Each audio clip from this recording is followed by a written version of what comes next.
Olá, eu me chamo Gabriela Macedo e vou analisar hoje com vocês o ato concertado entre juízes cooperantes, previsto no artigo 69, inciso 4 do Código de Processo Civil. O tema ainda não foi muito explorado pela doutrina e é objeto da minha pesquisa no mestrado da Universidade Federal da Bahia, sob a orientação do professor Fred Didier Júnior.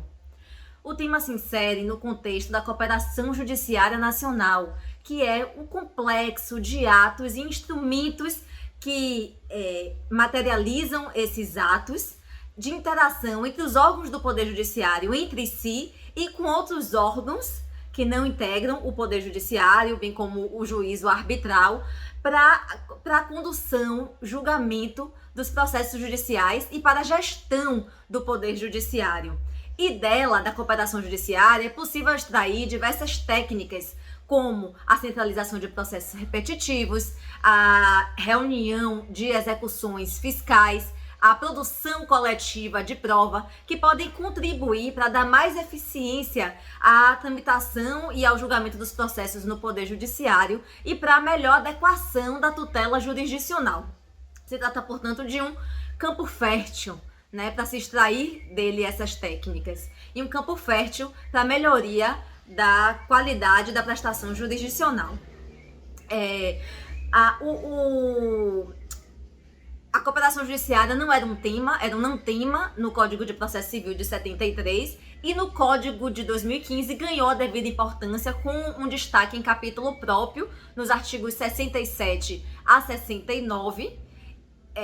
Foi previsto um dever geral de cooperação judiciária no artigo 67, imposta a todos os órgãos do Poder Judiciário, juízes e servidores, e foi mais estruturado com dois pontos muito importantes. Primeiro, foi previsto que a cooperação poderia ser realizada tanto por meio da solicitação de um juízo a outro, como já acontecia no Código de 73, nas cartas precatórias e nas cartas de ordem, só que bastante burocráticas, demoradas, e agora a solicitação ela pode ocorrer por qualquer meio.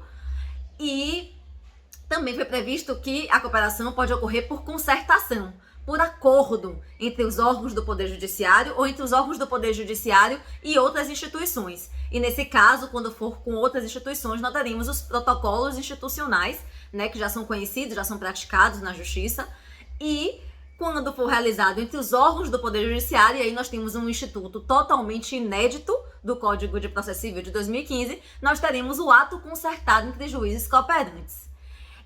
Seguiu a lógica do Código, que está permeado de cláusulas gerais, e foi previsto também uma atipicidade geral, tanto quanto ao objeto da cooperação judiciária e do ato concertado, quanto ao instrumento. Então, a cooperação ela poderá ser realizada por qualquer meio, por meios informais, por meios mais céleres, e para a prática de qualquer objeto. E isso seguiu uma linha que foi previsto desde 2011 na recomendação 38 do CNJ, que já preocupado com a necessidade de eficiência, de desburocratizar o judiciário, previu a cooperação judiciária nacional já com essa delineação, com esse corpo que ele ganhou no Código de Processo Civil de 2015, que reproduziu muitos de seus artigos. E o que seria o ato concertado entre juízes cooperantes? É um negócio jurídico praticado, celebrado entre órgãos jurisdicionais, que podem integrar diferentes justiças, a Justiça do Trabalho com a Justiça Federal, a Justiça Estadual com a Justiça Federal, para regulamentar uma relação permanente entre esses órgãos, para a prática de atos indeterminados.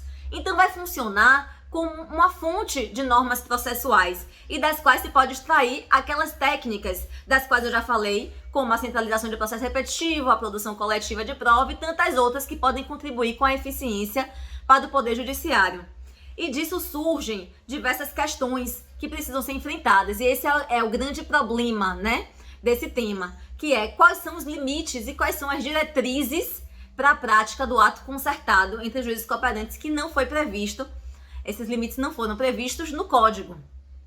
E a primeira questão que se põe é possível a alteração de competência decisória, alteração de competência para julgamento por ato concertado entre juízes cooperantes? Isso vulneraria o princípio do juiz natural?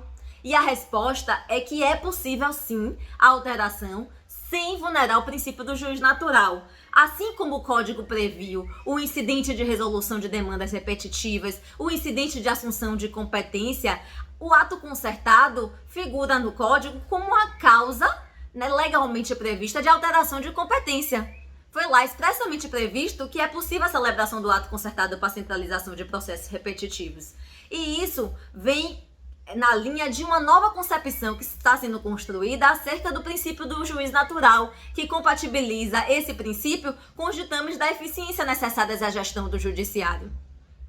Então, sim, é possível que o ato concertado entre juízes cooperantes altere a competência decisória, a competência para julgamento. E a competência absoluta e a relativa poderiam ser alteradas. Me parece que o critério não seria absoluta ou relativa, mas sim que as competências constitucionais não poderiam ser alteradas por uma norma infraconstitucional, mas as competências absolutas que não fossem materiais podem sim ser alteradas. Então, a competência material teria de ser respeitada, então só é possível alterar para especializar, né, desde que ambos os juízos tenham a mesma competência material, mas não seria possível alterar competência material, então o critério não seria competência relativa e competência absoluta.